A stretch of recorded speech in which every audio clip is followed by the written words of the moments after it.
America की राजधानी Washington DC, जो कि दुनिया की सबसे सुरक्षित जगह भी मानी जाती है, वहां से हैरान कर देने वाली खबर सामने आ रही है।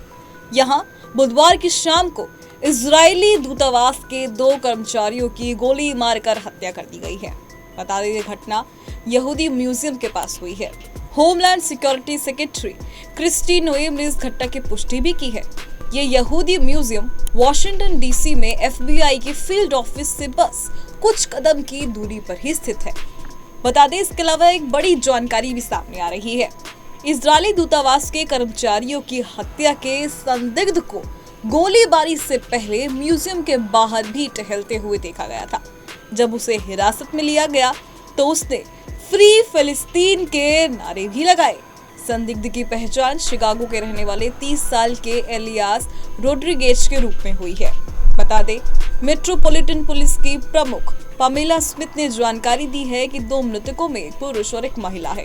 वो यहूदी म्यूजियम में कार्यक्रम में बाहर निकल रहे थे, तभी 30 वर्षीय संदिग्ध ने 4 लोगों के एक समूह के पास पहुंचा और उन पर गोलियां चला दी। अमेरिका में इजराइल के राजदूत येचिएल लीटर ने जानकारी दी है कि इस घटना में मारे गए पुरुष और महिला की सगाई होने वाली थी। शख्स ने महिला को अगले सप्ताह यरूशलेम में प्रपोज करने के इरादे से इस हफ्ते एक अंगूठी भी खरीदी थी। बता दें, इस पूरी ही घटना पर राष्ट्रपति डोनाल्ड ट्रंप का भी बयान सामने आया है। ट्रंप ने कहा है कि ये घटना भयानक और स्पष्ट रूप से यहूदी विरोधी भावना पर आधारित है। ये अब समाप्त होनी चाहिए।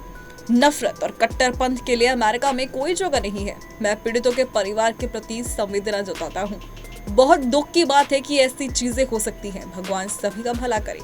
और इसके बाद इजरायली दूतावास का भी बयान सामने आया है। बता दें, अमेरिका में इजरायली दूतावास के प्रवक्ता ताल नैम ने कहा है कि आज शाम वॉशिंगटन डीसी में स्थित कैपिटल यहूदी म्यूजियम में एक कार्यक्रम में भाग लेने के दौरान इजरायली दूतावास के 2 कर्मचारियों को करीब से गोली मार दी गई। हमें कानून अधिकारियों पर भरोसा है कि वो शूटर को पकड़ लेंगे और अमेरिका में इजराइल के प्रतिनिधियों और यहूदी समुदाय की रक्षा भी करेंगे। बता दें, अमेरिकी जांच एजेंसी FBI के प्रमुख काश पटेल ने इस पूरी घटना के बारे में जानकारी दी है और मृतकों की भी पुष्टि की है।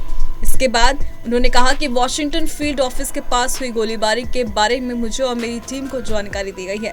हम अधिक जानकारी प्राप्त करने के लिए काम कर रहे हैं। कृपया पीड़ित और उनके परिवार के लिए प्रार्थना करें। हम इस बारे में लोगों को अपडेट लगातार देखते रहेंगे। बता दें, इसके बाद अब आखिर में इजराइल का भी बयान सामने आया है। संयुक्त राष्ट्र में इजराइल के राजदूत डैनी डेनन ने इस पूरी घटना को यहूदी विरोधी आतंकवाद का घृणित कृत्य करार दिया है। उन्होंने एक पोस्ट में कहा कि हमें भरोसा है कि अमेरिका के अधिकारी इस आपराधिक कृत्य के लिए जिम्मेदार लोगों के खिलाफ कड़ी कार्रवाई करेंगे। इजराइल दुनिया भर में अपने नागरिकों और अपने प्रतिनिधियों की सुरक्षा के लिए दृढ़ता से काम करना जारी रखेगा। फिलहाल अभी के लिए सिर्फ इतना ही, लेकिन देश और दुनिया की तमाम खबरों के लिए आप देखते रहें पंजाब केसरी.com।